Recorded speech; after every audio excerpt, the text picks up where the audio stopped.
Welcome to another episode of the Growth League podcast. I am here with my guest, Summer Rain Ursomarso. She is the Director of Marketing at BayWa.re. Summer Rain, welcome to the show. I'm glad to have you here.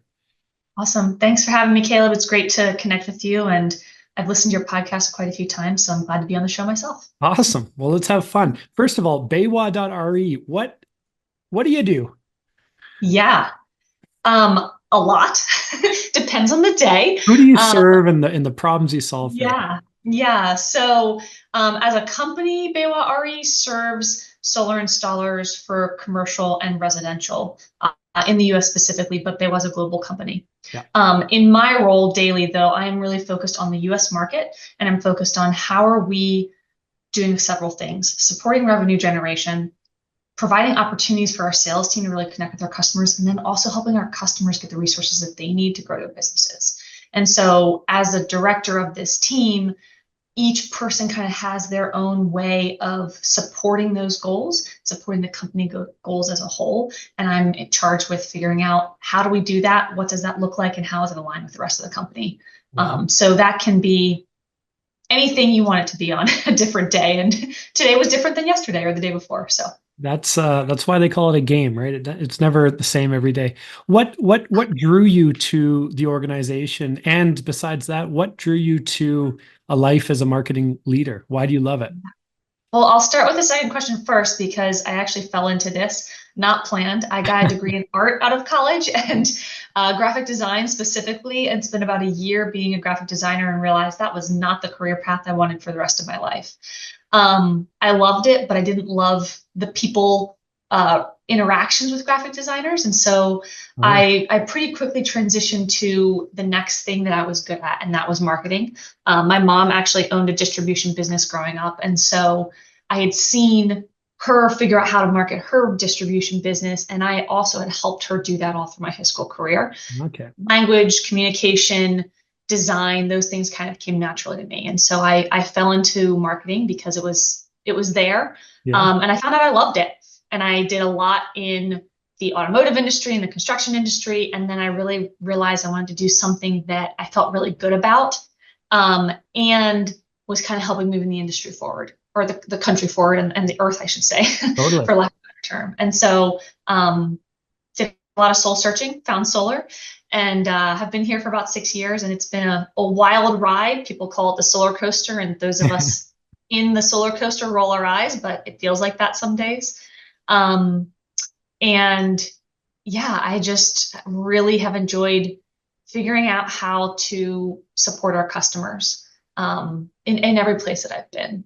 And so for BayWa, for your first question here, I came to the solar industry for a company here in Virginia called Sun Tribe, and I was their marketing manager for quite a while. And I really loved being able to help my team figure out how to reach their customers better.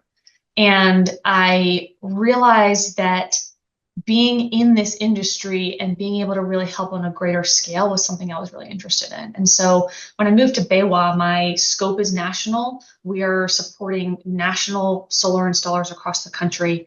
And it's under this incredible brand. I always love branding as a marketer. Branding is so exciting for me. So it's under this incredible brand, and it's under this company that's really focused on driving positive change within the renewable energy landscape.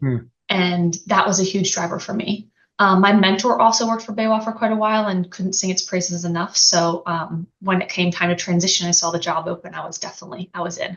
It was easy. Yeah, it was a good decision. Good decision. So there's a number of reasons why you were drawn to the organization. And for some people that are within a marketing department, one of the reasons is leadership. So I'm going to assume there was some good, and there is some good leadership there, but I'm curious about, what kind of an environment do you create? Well, who are you as a leader? What's your calling card? Wow, that's a really good question. When I came to BayWa, who I was a very different person than who I am today, and who the company was a very different company. I've been with the company almost 3 years now, and like I said, the changes within the industry and then the changes within the company have been a lot. I have found that what I really resonate with is being able to dig in and dive down with my team and kind of work alongside them in a way that allows them to do their job, do their work, and teaches them to be maybe the managers of their own careers and their own work, which is really exciting for me. Yeah. There's somebody on my team who's been there actually longer at BayWa than I have, and one of my most rewarding aspects is seeing her really just grow her career. And when I say career, I'm not just talking about salary or title, right? But like where she was 3 years ago to where she is now is an incredible increase. And I'm really proud of how far she's come, and being able to kind of see her on that journey has been incredible. That's great. It's a great point that you bring, and I want to reinforce it that when we are marketers on a team serving an organization and its vision and mission, that's one part of the job. But the other one is that these companies and these teams that we find ourselves a part of are an opportunity to ignite our own potential, right? So we're kind of serving two things at once. And you've demonstrated here how the way you see it anyways is to push the vision and the objective of the organization forward through the work, but also to use it as a vehicle to propel those on your team. And I think it's worth reinforcing. Yeah. That's great. Yeah. And I'd say it's not easy, right? Especially when there's economic downturn or when there's industry downturn. One of the things that happens is people get cut, right? It's how it goes sometimes. I've been very lucky that my team has not had that happen to us, and our company as a whole has not had a lot of that in the way that a lot of the industry has. But it definitely impacts everybody, and you don't necessarily get to hire the amount of people that you want on your team. And that means that there's a lot going on, and you still need to perform. And my manager and I actually talk about this pretty regularly. We had a call right before this. How do we still get the impact that we need? How do we still support our customers with not the amount of people that we need all the time, right? It's probably pretty rare that we're going to have 25 people on a marketing team. That's my dream, right? When we have a 25 person marketing team, but the company's not at the scale that they need that. And it's not necessarily realistic. And so aligning expectations of what that looks like, and then figuring out where the most effective pieces are. Yeah. And that's sometimes really hard to do and takes a lot of trial and error. And I've not always been successful, but it's definitely something to work towards, and it's definitely a challenging piece to Well, grow. let's dig on that a little bit if you don't mind. In Yeah. our intro call, when I got to meet you, I asked, what was your rose? Like, what was the thorn, the thing that is a thorn in your side? What is the bud, which is an area of the most excitement and opportunity? And what's the petal? What's going really well? And when we got to the thorn, you're telling me that we have a great team. I love the team. But the reality is there's a laundry list of X number of things to do and only so much capacity. There's other marketing leaders that are burdened by this as well. So what could you share from experiences as ways to make the best out of the very real and a very unavoidable scenario of capacity constraint? Yeah. So my experience has been that when we look at the team and the way that it's kind of built out right now, and my team I'm specifically talking about, we need specialists who are really good at things like managing events or managing our marketing technology platforms or building our partnerships. And often those skill sets are not all in one person. And if they are, it's like you've got a jack of all trades, and sometimes you really need that expert. And so I've really focused on building a team that's built of experts who are really good in the lane that they're driving in, and they can nail it from top to bottom. Now, what happens is you're constantly asking somebody then to shift their mindset between, okay, I'm doing a task management piece right now. I've got to order these tickets, or I've got to send this email. And then you're also asking them to shift probably in the next meeting or the next 2 hours to, I'm now thinking strategically. And this is something that I've dealt with a lot in my career. And I have to have this mindset to shift my brain from doing the work or doing the task to thinking about how to optimize the strategy around the task. And that's a really hard thing to do. And when you have team constraints, it's also really hard to guide people to do that. Because as the director, I'm often thinking strategically, I'm often thinking high level, and I'm seeing all the parts and pieces coming together. But then I've got to shift down and say, oh, okay, we actually have to attack this task. We don't have a junior person that can do that. Right. So I think one of the biggest challenges, but maybe also the biggest learnings, is providing a job expectations, providing the expectations, but also providing the space for somebody to make those mindset shifts. Right. Again, I don't always do this well, but if someone's expecting to come into a role and only be at that, senior manager level versus a junior marketing manager level or something, Yeah. that's not necessarily where most teams can operate unless they have those levels built out in multiple different categories. And when you're looking to have experts in areas, it's super hard. Yeah. So that's something we're constantly juggling, is incredible people who know how to do everything from top to bottom, but having to ask them to consistently shift their mindset and think in both execution and strategic thinking, and then critical thinking all through those pieces. And that's hard. I think that becomes a problem if it's not something that's communicated at the very beginning. But you've said that that's kind of part of day one, where know what you're coming into. I think people give a bit more grace when that's the case. Now, so as part of this too, like, what do you have to say? What do you and the team have to say no to? And you have to be okay with just saying this ball's going to drop. Saying no is not my biggest strong suit. I'm definitely a yes, we're going to do it all type of person.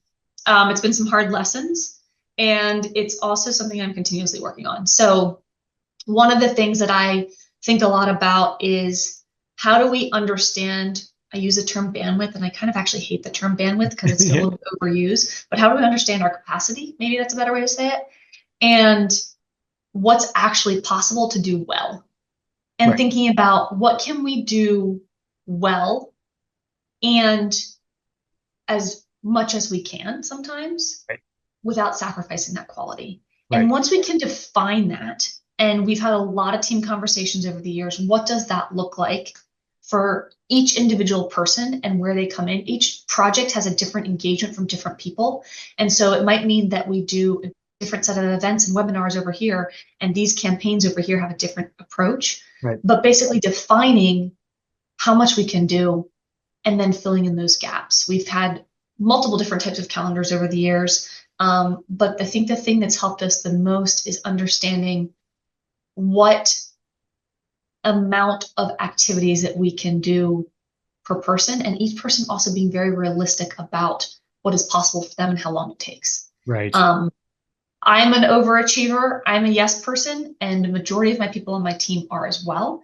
And we've had a lot of hard conversations where I'll say, so how long does it actually take you to write a social media post? And they'll say, oh, 10 minutes. I can do 10 of those in an hour. And when we sit down, we actually look at it. No, it probably took you an hour to get all the information, figure out all the copy, put it all into Hootsuite and the multiple different platforms, et cetera, right? And so then we've got to say, okay, social media posts, you can't get 10 done in an hour. You can get 10 done in 10 hours. And that's a whole different conversation about your bandwidth and about what you can do.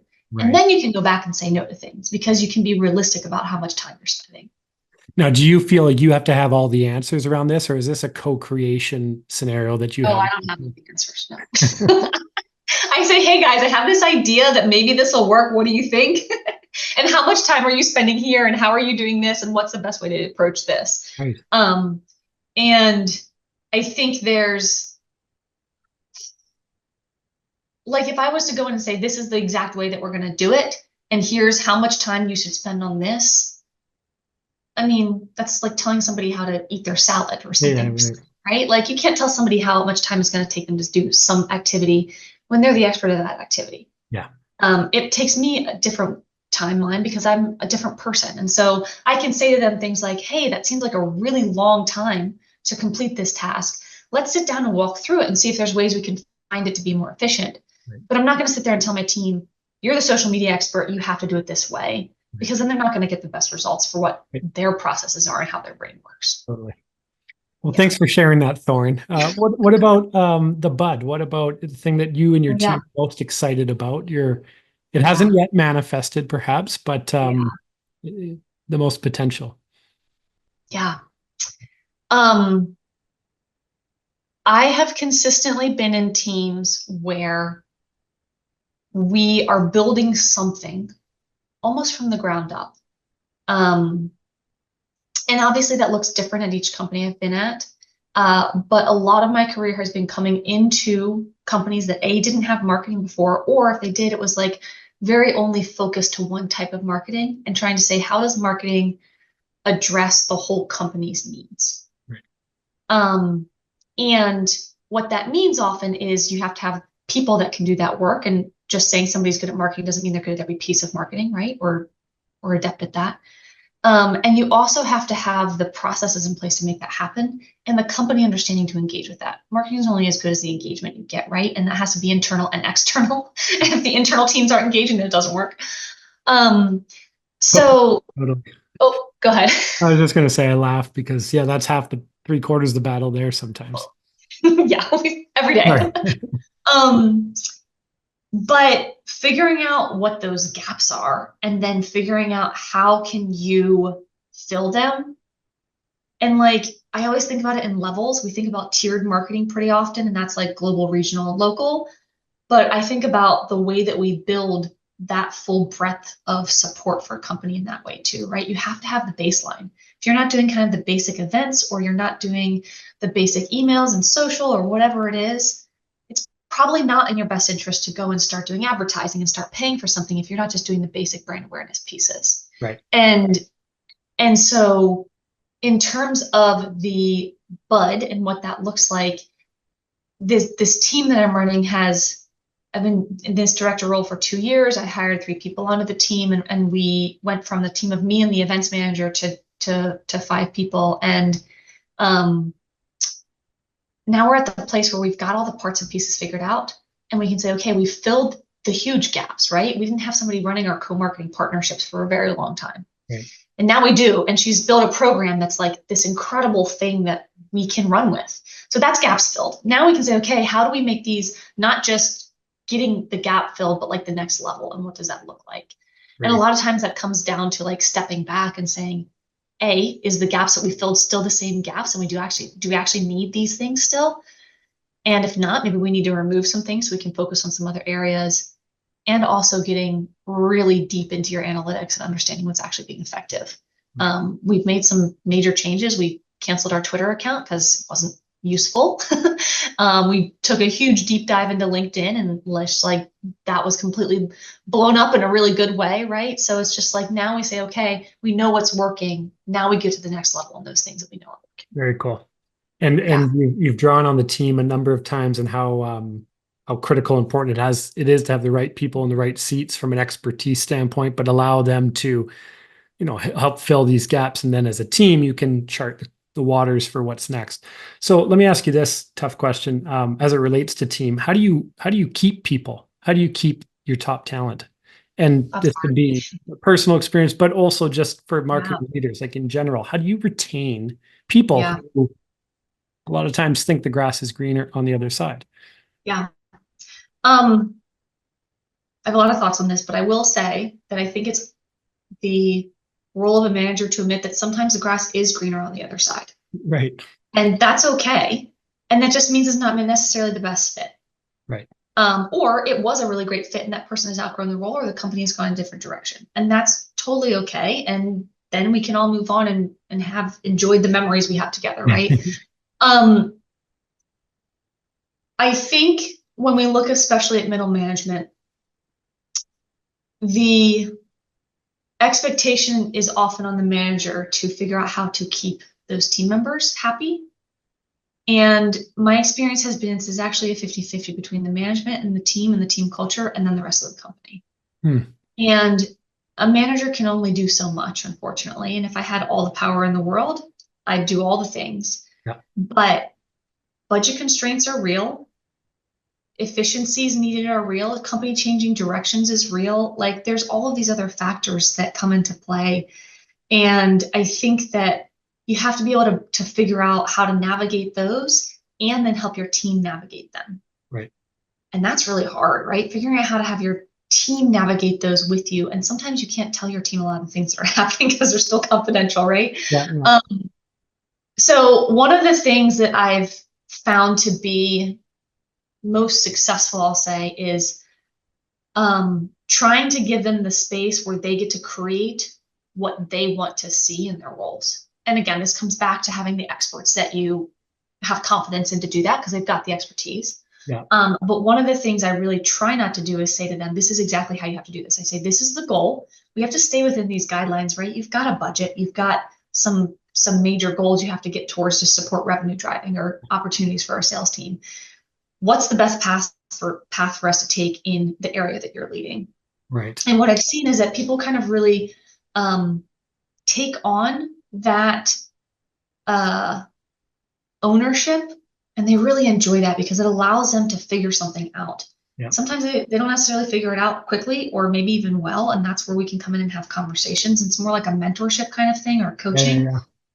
And if they're not really grabbing on to that, it's usually because, I shouldn't say usually, my experience has been it's because they don't know how, and that in itself is a learning opportunity, or they're not interested.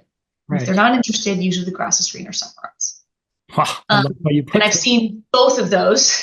And you can't force somebody to be engaged. You can't force somebody to dive in and take ownership for their work. Yeah. But if they understand how, or you work with them to understand how, and they are engaged in the work and really out to get it, then they're gonna love their job.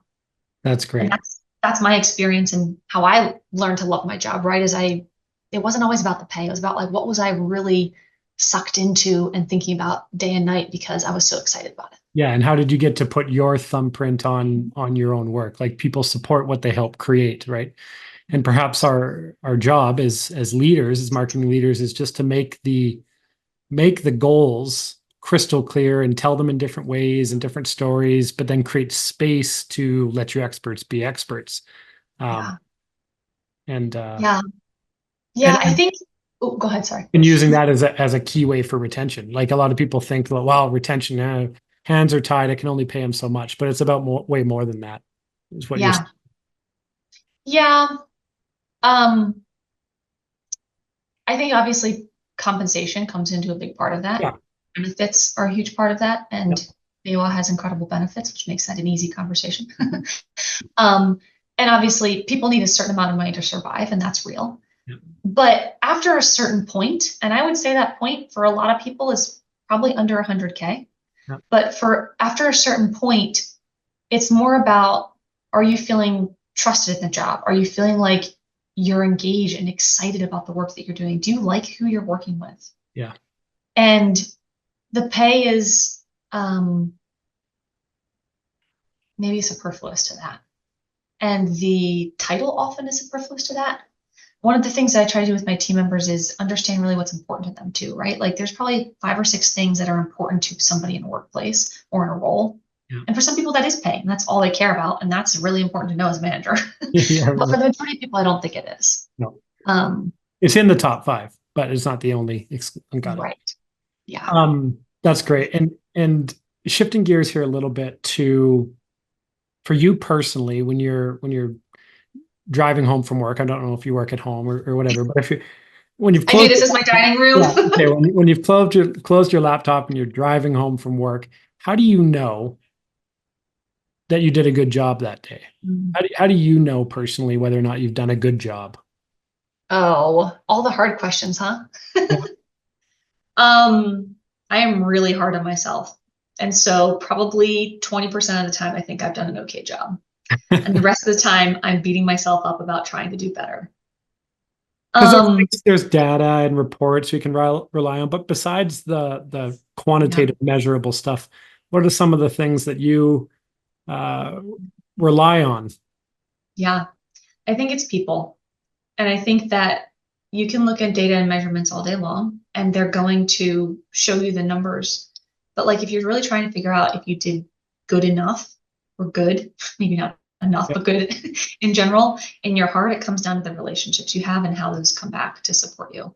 I've been really lucky to have mentors who have known me in my work and built me up professionally and personally every time I feel like I'm failing.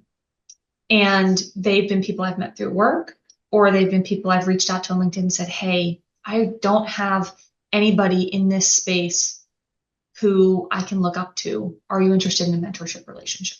Right.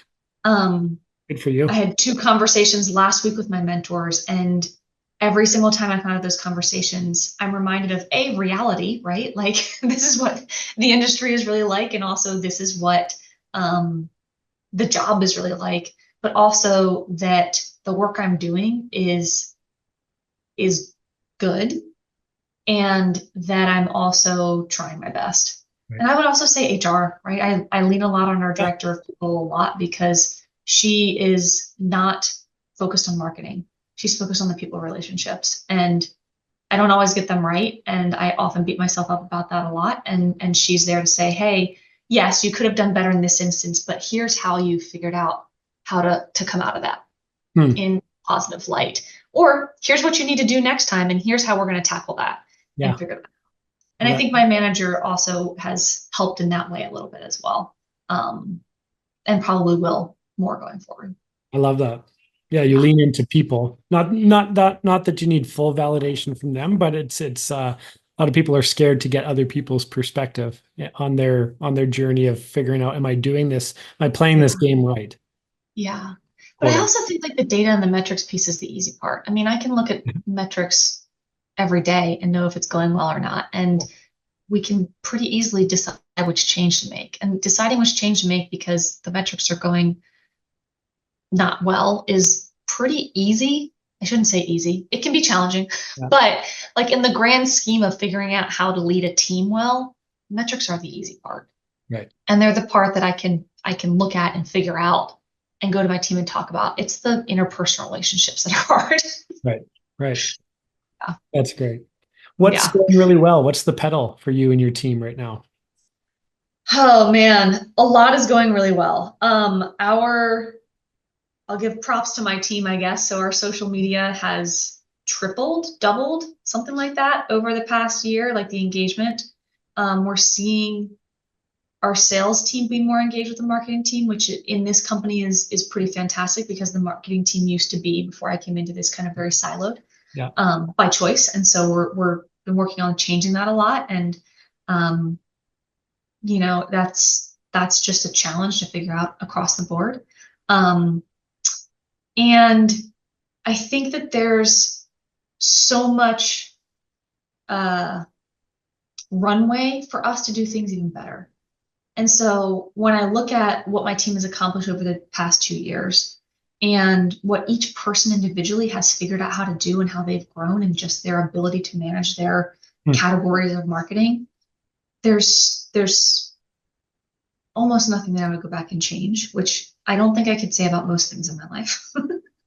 And there's a lot that they're just doing really well. And so that creates a lot of opportunities for us. And a lot of things are just working great. We've got some really incredible partnerships that took years to get off the ground, but are now like really solid. We've got some incredible communications happening, and we've got processes down. So it's like Hmm. this. And I'm snapping, we're on a podcast, but I'm snapping my fingers and saying it's going smoothly and it's going well. And obviously there's always room for improvement and efficiencies, but a team that's like well-oiled and functioning together means that we can double down on the work and the processes aren't necessarily getting in the way. And Totally. that's really nice. I love that. For BayWa right now, outside of your own challenges around constraint, bandwidth, and capacity constraint, what's the Yeah. biggest marketing challenge facing this industry or facing Yeah. BayWa most directly? Yeah. Um, the industry as a whole, I think as an industry, we really struggle with reputation management, and we haven't figured that out. The solar industry is young compared to most industries. I came from the construction industry, which was like 300 years old, or Yeah. basically since the founding of the country, right? Yeah. And the solar industry started in the 70s, but really didn't kick off until the early 90s. Marketing in the solar industry probably didn't really start happening until the 2000s. Right. So when you actually look at marketing in the solar industry, it's like it's the beginning. And um, that means we haven't really figured out as an industry how to go towards the same thing. And we're trying, believe me. But when you have bad players in the market, it brings an entire industry down if there's not a lot of that background, Right. right? So I used to work for Windows and Doors. I used to work for Marvin. And if one window and door company didn't produce good windows and cheap to their customers or did something bad to a customer, Yeah. the whole industry wasn't blamed. Right. And in the solar industry, Oh, that interesting. differentiation hasn't been made. Differentiation hasn't been made. And so if one bad player in the solar industry doesn't treat a customer well, it's seen as the whole solar industry being a bad player. And that Right. is so not the case, right? And we've had two, unfortunately, pretty bad players in the market in the past 2 years who are now bankrupt and out of business for good reason, Good. right? And everybody else is like incredible. I mean, I can name 50 incredible solar installers off the top of my head, right? But as an industry, that's about reputation. It's also about differentiating ourselves from each other. And you don't see that in older industries because consumers understand that one window company is not the other. They just happen to sell similar products. And actually, they're competitors. They don't want anything to do with each other. But we haven't figured that out in the solar industry, I think. And so I think that's one of the biggest challenges from an industry perspective. From a BayWa perspective, what is our biggest marketing challenge? Geez, I can think of all the things that we have opportunities to more of or better at, but the challenges piece, like I just think we're not out there quite enough. Right. We have another sister division that does large solar farms and wind farms, and they're actually more known than we are. And a lot of that's because that portion of the industry has a lot less players in it, I think. And also because it's just like a whole different type of integrated industry. And so we're trying to get more known. But we also are trying to get known by the right customers and by the right people, not just the industry in general. Yeah. Oh, Yeah. that's great. And what are some of the things that you're excited about trying or have tried already to eliminate that challenge? Yeah. Yeah. Um, the solar industry is small. And when I say small, if you actually look at the numbers, it doesn't look that small, but everybody knows everybody. Right. And we all go to the same conferences 3 times a year. We all see our buddies.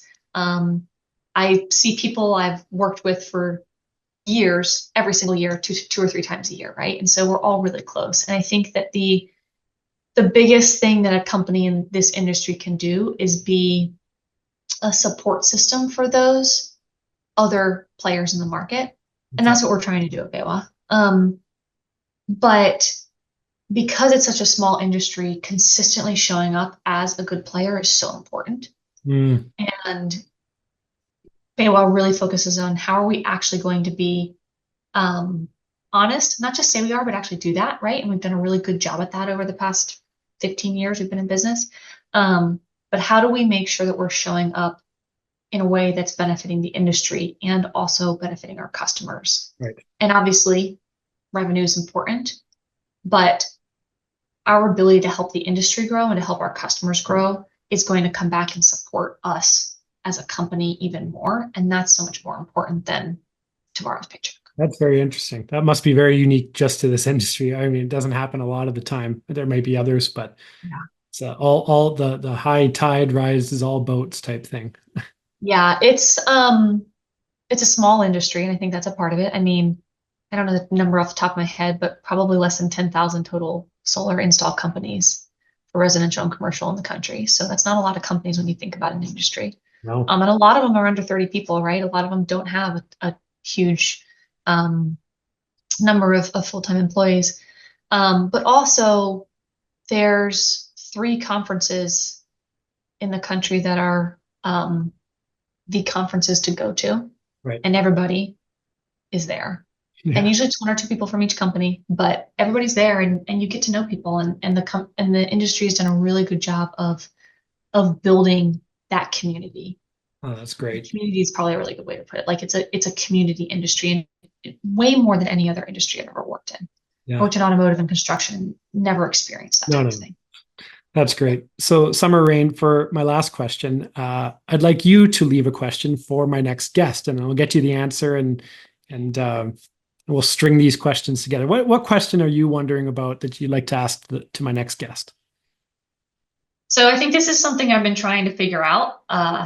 as I'm working within my team right now. But the terminology that I guess I use is this player coach persona. Mhm. And basically, like, I am leading a team, but I'm also doing some of that work myself because of the size of our team. So I'd love to hear from other marketers. How are they being a player coach on their teams and growing their careers while growing their team's careers? And that is something that I am navigating right now and trying to figure out as well. It's a great question. I'll make sure to ask it and get you the answer. Fantastic. Thank you so much, everyone. My guest, Summer Rain Ursomarso from BayWa.re, Director of Marketing. Thanks for giving us a small glimpse into how you're playing this great game of marketing leadership. Awesome. Great to connect with you, Caleb, and love listening to your podcast. So thanks so much for featuring me. This Awesome. is great. Thank you very much. You described this sort of a community feel amongst the industry. I'm naturally curious. How do you maintain that on one hand, but also on the other hand, take market share and compete and Yeah. differentiate? Yeah. Well, um, I think when I think about community, it doesn't mean necessarily that I'm friends with everybody. It Right. doesn't mean that we have to talk daily. It doesn't mean that we all show up to the same barbecue, No, that's right? right. That's right. I guess I think a lot about community as being we're all going towards the same goals that we know are going to benefit each other. We Right. have competitors. There's no way around that. Everybody has competitors. And it doesn't mean that we're like rubbing elbows with them at every turn. But what it does mean is that we respect them. And we also know that we're all going towards the same goal. In the solar industry, that's a pretty easy goal to figure out, right? We all want more renewable energy across the world. um, but we can all do that in our own way and still be beneficial. I will say that I think there's a blessing in that most of the competitors and the companies that I've worked for are pretty good players in the market. Right. And it's one thing to need more market share and to drive your own company's revenue and to not necessarily love that they're always in the room. And it's another to think that they're bad players or that you don't respect them. Right. And that latter piece there, I think I've been very lucky to see my competition basically going towards similar goals that are also positive. Right. They don't always do it the same way I do it, which is great. So that's a huge piece of differentiation. They show up in the market very differently for their customers, and they have different goals. And I think it's rare, at least in the solar industry, to have a set of companies that do things exactly the same and bring the exact same value to the customers. Right. And figuring out what that differentiation is hasn't been super hard, maybe, because we've built companies differently. I shouldn't say we, our leadership team built companies differently. Oh, But it's we're all going towards the same goal. And yes, we need market share, but we also can respect each other at the same time. I mean, our teams are in the rooms together consistently. right. And you need the legitimacy of the industry, which yeah, other players doing good things helps rise that. So that makes yeah, sense. yeah. Cool. And I mean, I think industries have a way of if someone's or if a company's being a bad player in the market, usually they don't stick around for too long, at least in the Right. solar industry. Takes care of itself. Something happens. Great. Awesome. Yeah.